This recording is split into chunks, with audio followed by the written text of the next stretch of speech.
루디아에 대한 이야기인데요. 루디아는 많이 들어보셨죠? 자주 장사라고도 하고 자주 옷감을 파는 여성이라고도 합니다. 루디아라는 이름은 생산이라는 뜻이에요. 사람의 이름에다가 생산, 무엇을 만들다 이렇게 붙이지 않겠죠.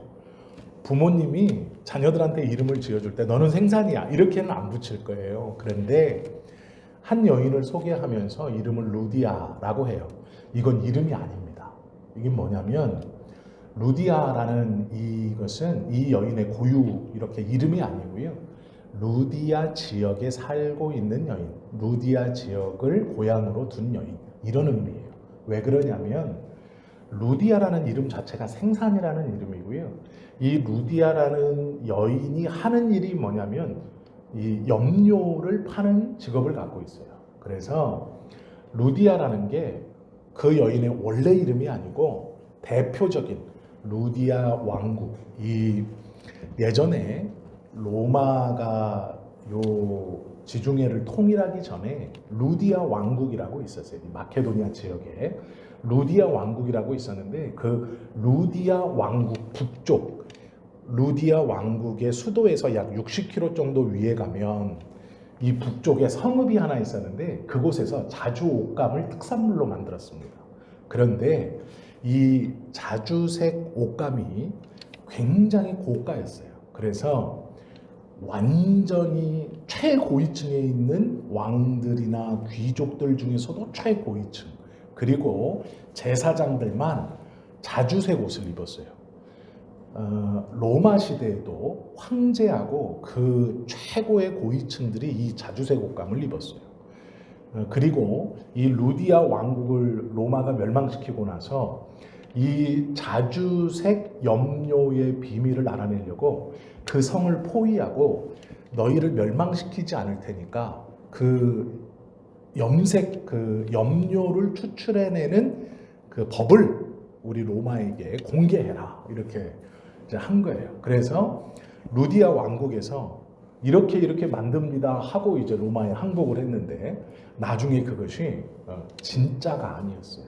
그래서 루디아 왕국이 멸망하게 되고 그 루디아 왕국 북쪽 60km 지역에 있는 진짜 이 자주 염료를 뽑아내던 장인들이 다 흩어졌어요. 로마를 피해서 가짜로 알려주고 그것을 로마에서 만드는 사이에 요 장인들이 다 도망쳤어요.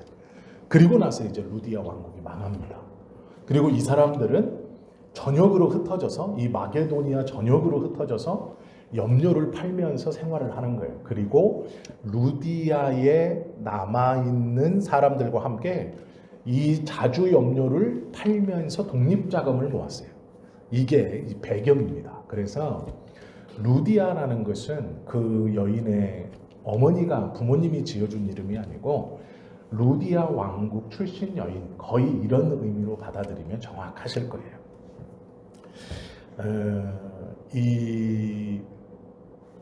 이게 어디서 나왔냐면요. 헤르무스라는 강이 있었는데 그 강에 사는 조개에서 염료가 나왔습니다. 이 조개를 강에서 잡아가지고 그 조개가 내어뱉는 진액이 있어요. 투명한 진액, 끈끈한 진액.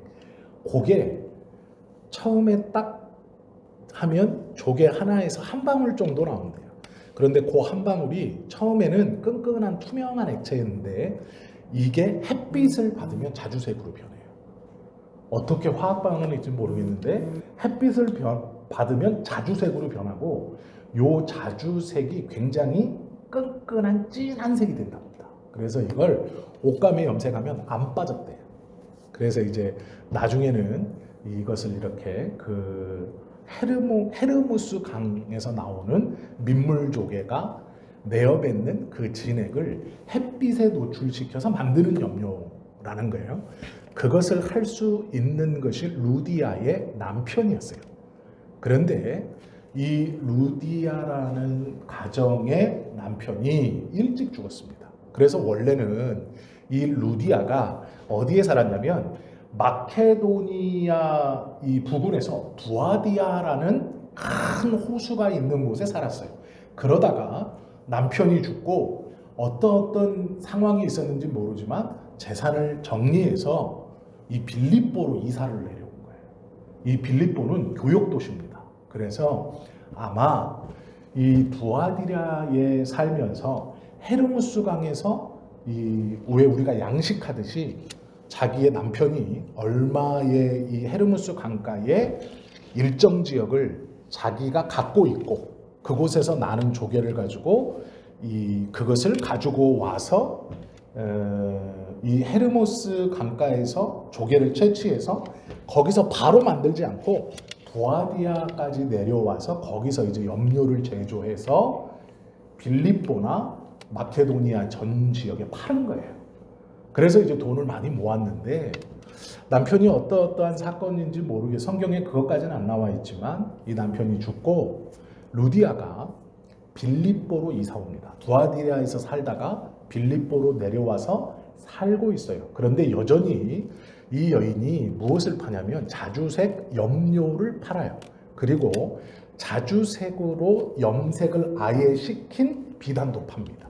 이제 그런 것을 하던 여인이에요. 그런데 이 여인이 빌립보에 살면서 예수님에 대한 것보다 여호와 신앙을 받아들인 것 같아요. 어떻게 받아들였는지 성경에는 없습니다. 그런데 짐작해 볼 수 있는 것은요, 이 빌립보라는 지역은 유대인들이 거의 없는 지역이에요. 이걸 어떻게 알 수 있느냐? 바울이 사도행전 15장 끝에 보시면 우리가 얼마 전에 보았던 디모데를 바울이 만나가지고 이 디모데라는 청년이 너무 신앙적으로 괜찮은 거예요. 그래서 이 디모데를 자신의 전도 여행에 합류시켜요. 그리고 나서 유럽으로 이 디모데와 함께 복음을 전하러 가고 싶었어요. 그래서 같이 움직이는데 성령께서 자꾸 길을 막으시는 거예요. 그리고 나서 이 디모데와 함께 배를 타고 소아시아까지 내려와요. 걸어다가 빌립보라는 이 마케도니아의 첫 번째 항구 도시에 내립니다. 이 디모데하고. 그리고 거기서 유대인의 회당을 찾아요. 바울은 복음을 전할 때 처음에 어떻게 했느냐? 유대인들이 모여서 하나님의 말씀, 여호와의 율법을 배우고 그 하나님께 예배드리는 회당을 찾아 들어갔어요. 빌립보에서도 마찬가지로 회당을 찾았습니다. 그런데 없어요. 없다는 얘기는 뭐냐? 빌립보에 유대인 성인 남성 10명이 없다는 얘기예요. 회당은 유대인 성인 남성 10명이 있으면 설립할 수 있었거든요. 그리고 랍비를 예루살렘에 요청할 수 있었어요. 그러면 예루살렘에서 순회 이 랍비들을 그쪽으로 파견해 줍니다. 가장 이 밑바닥의 조건이 뭐냐면 유대인 남성 10명이에요. 그런데 유대인 남성 10명이 빌립보에 없었기 때문에 회당이 없었다는 얘기예요. 그러면 유대인들이 거의 거주하지 않는 도시가 이 빌립보예요. 왜 그러냐면 빌립보는요, 항구 도시이면서 방금 계속 말씀드린 것처럼 유대인을 제외한 이 그리스 지역, 이 로마와 그리스의 대상인들, 큰 상인들이 요 빌립보를 꽉 틀어주고 있었어요. 그래서 유대인 장사꾼이나 유대인들이 이 빌립보에서 유대 예루살렘에서 나오는 어떤 물건을 가지고 이곳에 팔아서 돈을 벌 수 있는 조건이 없었습니다. 거의 없었어요. 그렇기 때문에 유대인들이 가지고 있는 대부분 이 양털이나 유대인들이 목축으로 만들어내는 어떤 것, 그리고 유대인들이 캐고 있는 소금, 이런 것 가지고는 이 빌립보에서 거래가 안 됐어요. 한마디로 돈이 안 됐습니다. 그래서 유대인들이 이 빌립보에서 장사를 하면서 버틸 수가 없어요. 이 빌립보라는 지역 자체가. 그래서 이방인 장사꾼들이 많았고 그리스, 아테네, 로마에 소속되어 있는 이 장사꾼들이 빌립보에 많았습니다. 바울이 디모데와 이 빌립보에 도착해서 회당을 찾았지만 회당이 없었어요. 며칠이 지나자 안식일이 되었습니다. 그래서 기도처라는 것은 지금 바울과 디모데 그리고 이 바울의 일행 몇이 조용히 안식일을 보낼 장소를 물어보는 거예요. 이게 뭐냐면 안식일은 금요일 해가 질 때부터 토요일 해가 질 때까지예요.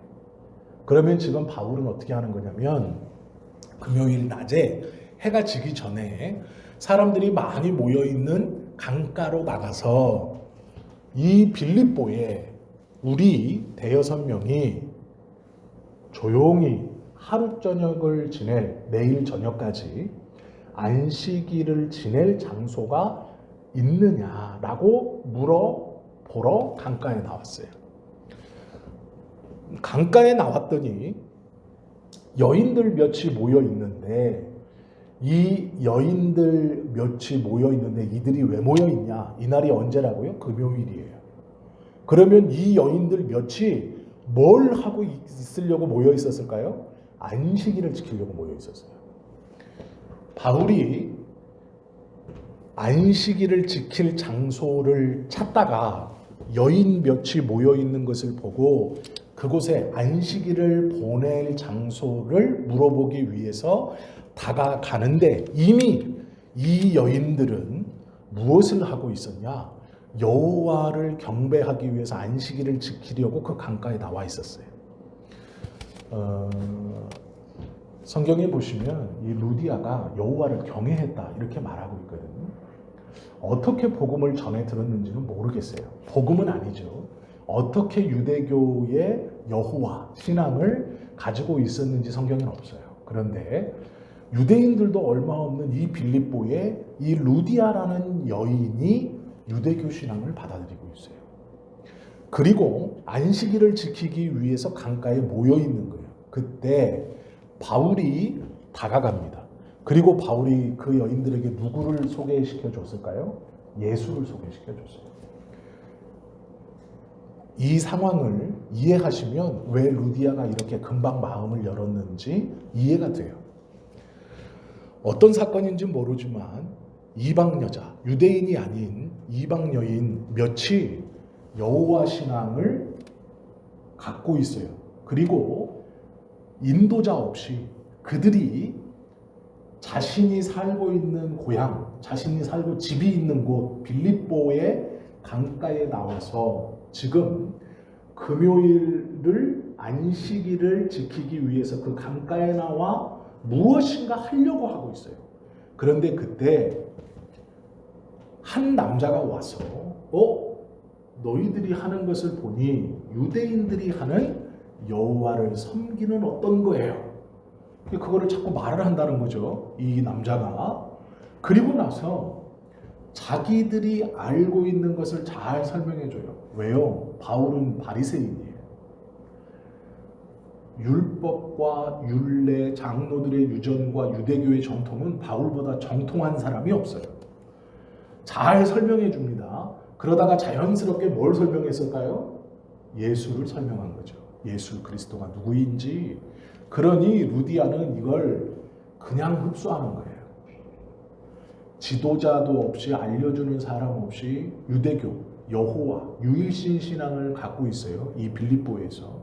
그런데 그 자신의 나름대로의 열심으로 금요일 저녁 이 그발강가에서 여호와를 섬기는 어떤 행위를 하려고 모여 있는데 여인 몇이 루디아를 제외한 나머지 여인들은요 아마 이 루디아와 같이 장사하는 사람들이거나 루디아가 장사하는데 점원이거나 그런 걸 거예요. 그러니 루디아가 여호와 신앙을 갖고 있었고 그들도 어쩌면 자신의 지금으로 말하면 사장님이 갖고 있는 여사장님이 갖고 있는 그 신앙을 정말로 받아들였는지 믿었는지 모르겠지만 같이 있는 거예요. 바울이 나타났고 바울이 그것에 대해서 지도를 해주고 그곳에서 자연스럽게 예수님을 설명해요. 그러니 루디아는 이것을 금방 받아들입니다.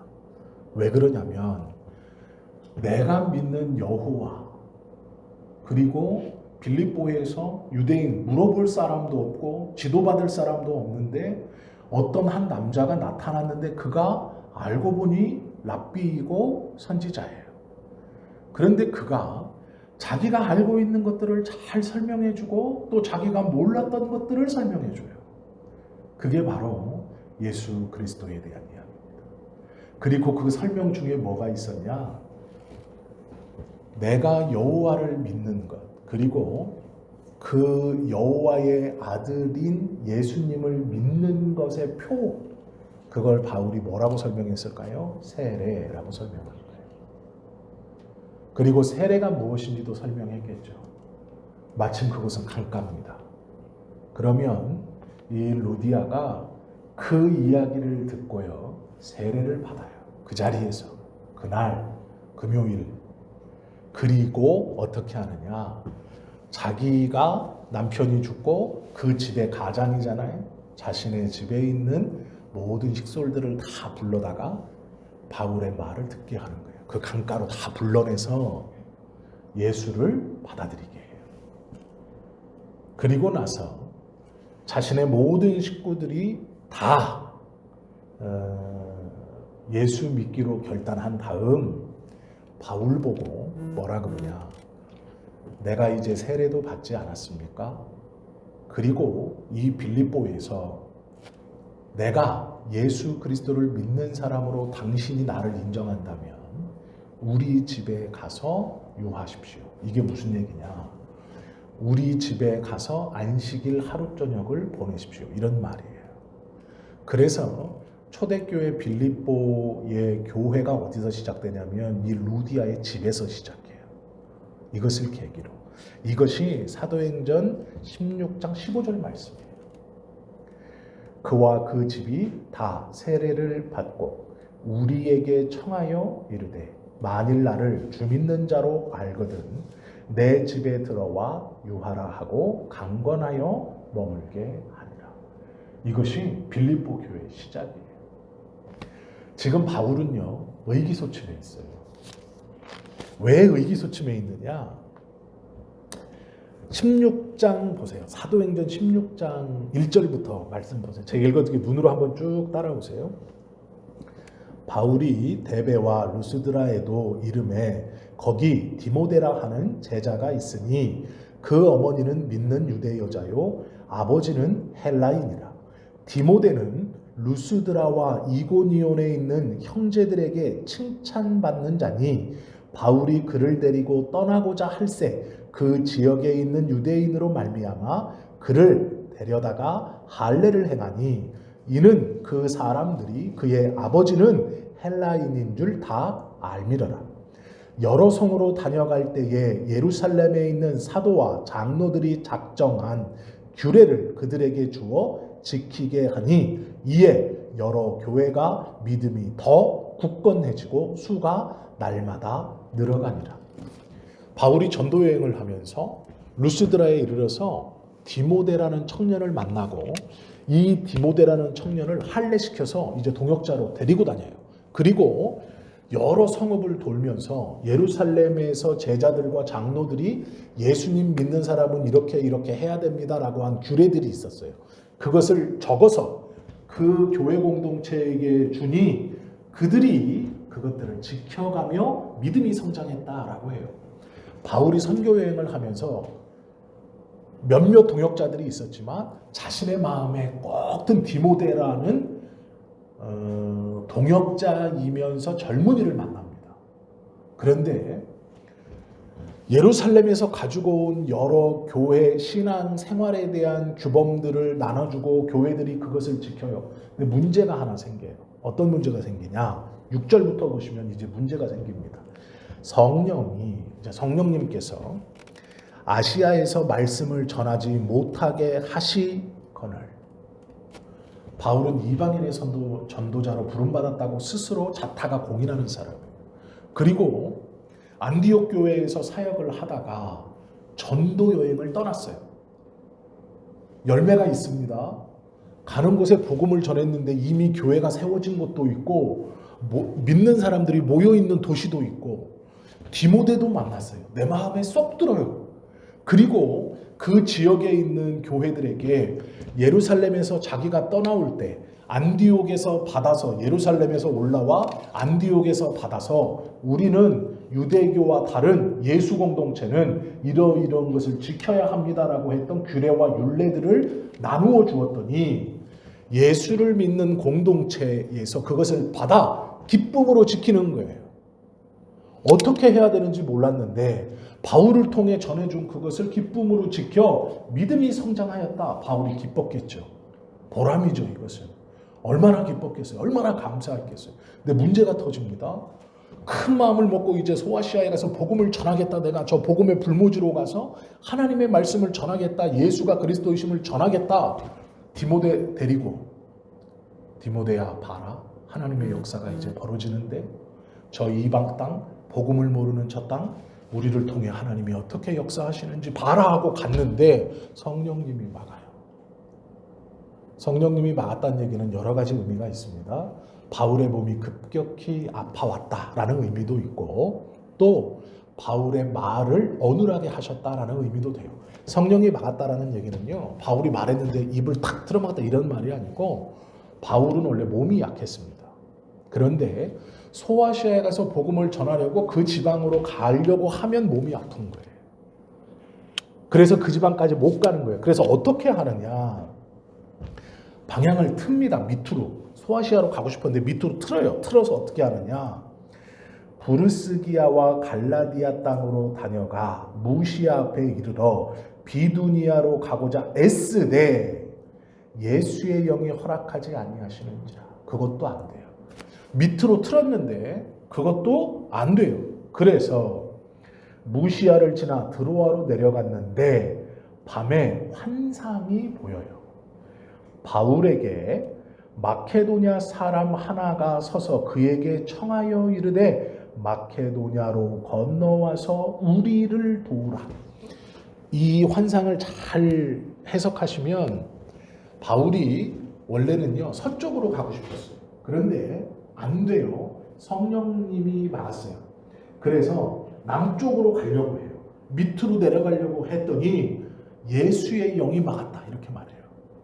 그리고 나서 밑에 쪽이 아니라 이 동쪽이 아니고 동남쪽 이쪽 대각선으로 이렇게 가는 거예요. 지금 대각선으로 그곳에 서서 서쪽으로 가려다가 막히고 남쪽으로 가려다가 막혀서 그 자리에 서서 꿈을 꿨는데 마케도니아는 대각선이거든요. 바울이 있는 곳에서 요 대각선에 있는 마케도니아 지역에 사람이 하나 나와서 손짓을 합니다.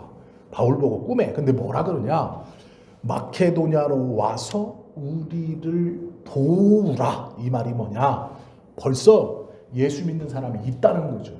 복음이 그 마케도니아 지역에 있어요. 있는데 바울 보고 전파하라가 아니라 도우라라는 거예요. 도와라. 네가 주인이 아니고 네가 주도가 아니고 헬퍼예요. 돕는 자예요. 와서 우리를 복수입니다. 벌써 복음이 한 사람에게 연약하게 있는 게 아니라 여러 사람에게 복음이 전파돼 있어요. 마케도니아에 벌써. 그런데 우리를 도우라. 바울 보고 도우라 이렇게 얘기해요. 바울은 전도 여행을 시작하면서요. 이미 이런 경험을 많이 합니다. 어떤 경험이요? 이방 땅이라고 해서 복음을 전하려고 들어갔고 여기는 유대인의 회당만 있으니 예수 믿는 자는 없겠지 하고 들어가면 꼭 예수 믿는 사람들이 있는 거예요. 이미 교회 공동체가 설립돼 있어요. 목회자 없이 지도자 없이 예수님을 믿는 유대인들이 모여 있어요. 또 그 중에는 이방인들과 유대인들이 함께 예수를 믿는다고 교회 공동체를 형성하고 있어요. 그걸 이미 봤어요, 바울은. 그런데 이제 디모데를 만나서 내가 주도적으로 아시아로 가서 복음을 전하고 싶었어요. 그런데 내가 주도적으로 내가 복음의 주인 가운데가 되어서 내가 내 사역, 내 마음, 내가 정한 대로 내 생각대로 내가 한번 중심이 돼서 마음에 쏙 드는 디모데까지 데리고 든든하니까 가보자 했는데 막아요. 아시아로 가지 못하게 막고 성령이 소아시아 밑으로 가려고 그랬더니 그것도 막아요. 그랬는데 꿈에 뭐라 그러냐? 마게도냐 사람이 와서 우리를 도우라라는 거예요. 너 주인공 아니다.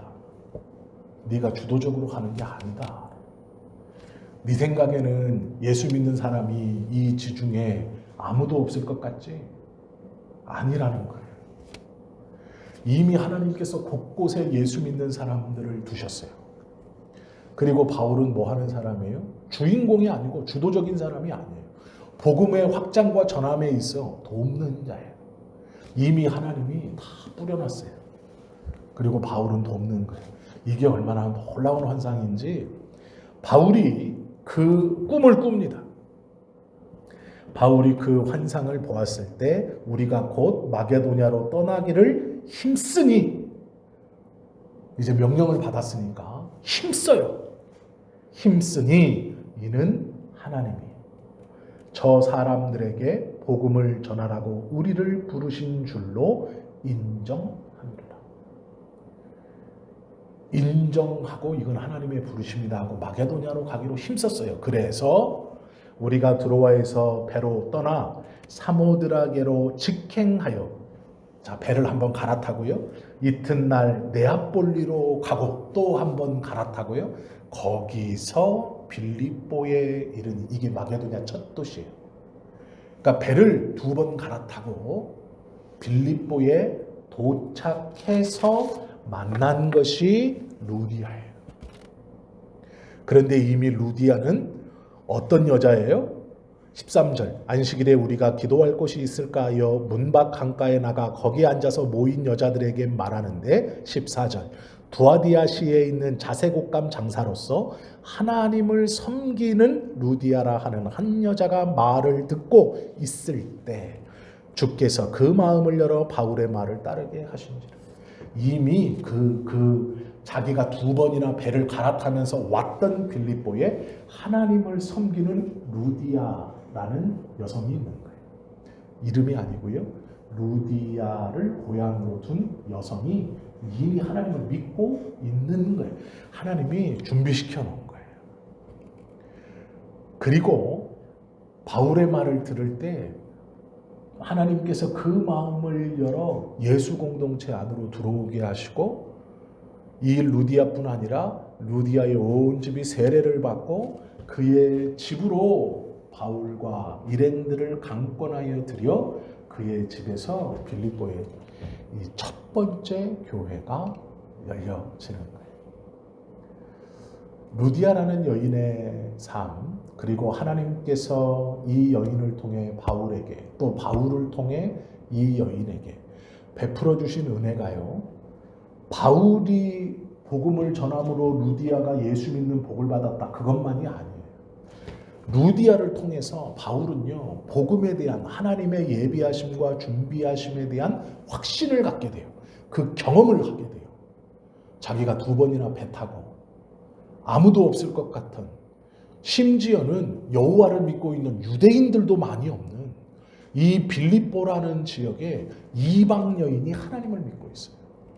그리고 그 여인이 예수 그리스도에 대한 바울의 말을 들을 때 마음이 확 열려서 세례받기를 겁내하지 않아요. 구별되겠다는 얘기예요. 예수 공동체 일원으로 나뿐 아니라 내 집이 구별되겠습니다. 이것은 바울의 전도여행 초기에 바울이 2차, 3차 전도여행을 할 수 있는, 원래는 이렇게 모닥불이 붙어서 나무가 타닥타닥 타고 있는데요, 거기에다가 막 더 나무를 쌓아놓고 기름을 들이부은 격이에요. 왜요? 확실한 경험이에요. 이미 하나님께서 씨를 뿌려주시고 바울로 하여금 하나님께서 보내시고 하나님이 예비해 놓으신 영혼에 대한 것, 하나님의 나라의 확장에 대한 것, 복음에 대한 것, 이미 하나님이 다 하셨다라는 경험을 하게 해요. 루디아는 예수 그리스도를 믿어 그와 그 집이 구원받는 놀라운 은혜를 경험하지만, 바울 또한 이 루디아의 회심과 세례, 예수 믿는 것을 통해서 하나님의 인도와 예비를 확신하게 돼요. 이 사건을 통해. 그리고 우리가 지금 잊어버리고 있지만 바울 옆에 누가 따라옵니까? 젊은 목회자 디모데가 따라와요. 다 같이 봐요. 디모데는 이걸. 가만히 생각해 보세요. 루디아의 사건은 루디아가 예수 그리스도를 믿어 구원받은 루디아 개인으로 그와 그 집이 구원받은 너무 놀라운 하나님의 은혜예요. 근데 그것만이 아닙니다.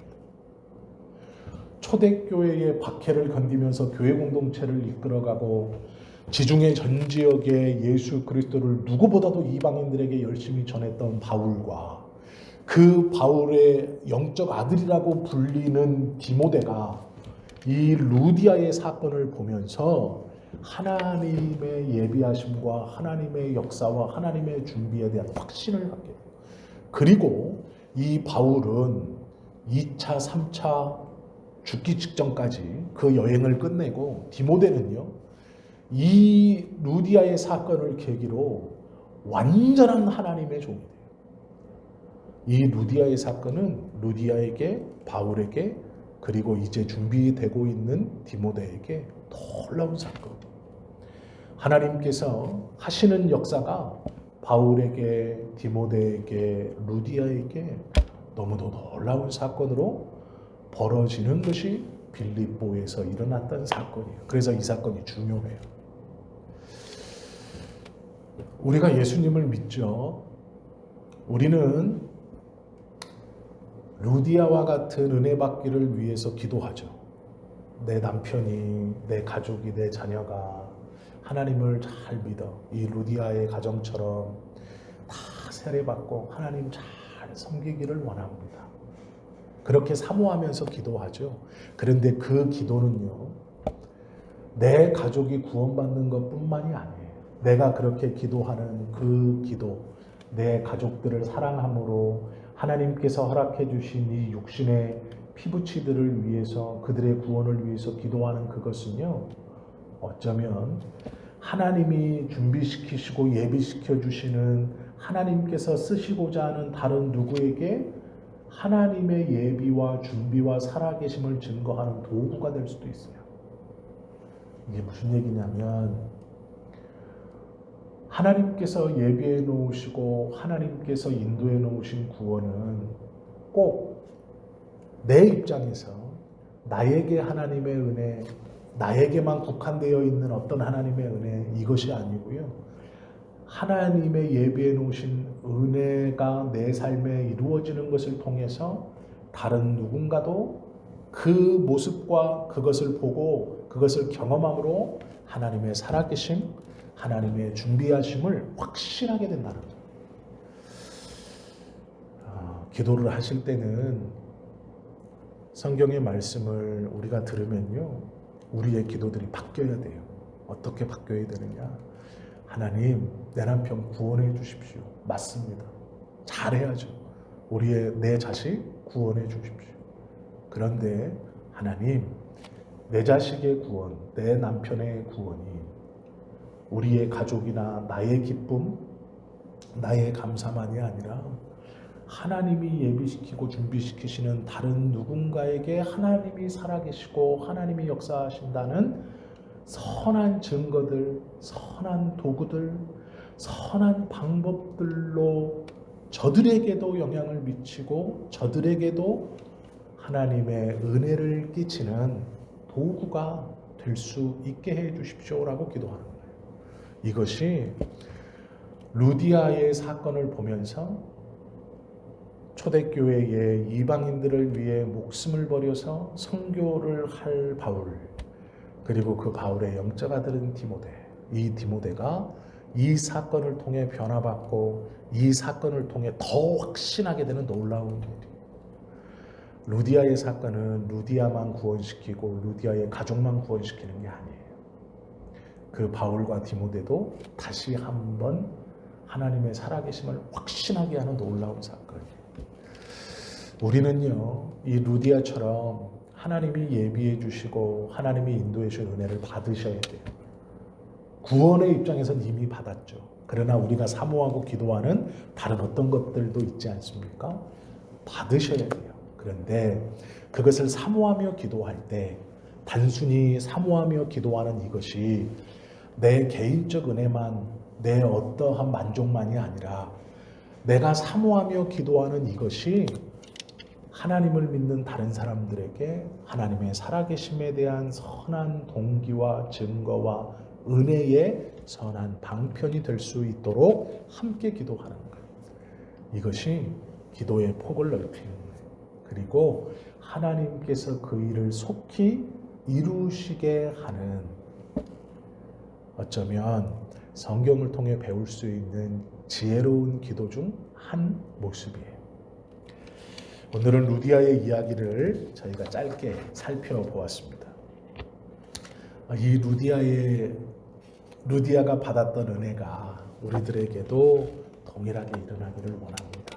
그리고 우리의 삶을 통해서도 하나님의 은혜가 우리 개인뿐 아니라 하나님을 믿는 다른 이들에게 하나님이 응답해 주시고 역사해 주시는 우리의 은혜, 우리의 역사가 저들에게도 다른 이에게도 하나님을 증거하는 확신을 주는 또 다른 선한 은혜요 역사의 방편들이 될 수 있기를 예수님의 이름으로 축원합니다. 기도드립니다.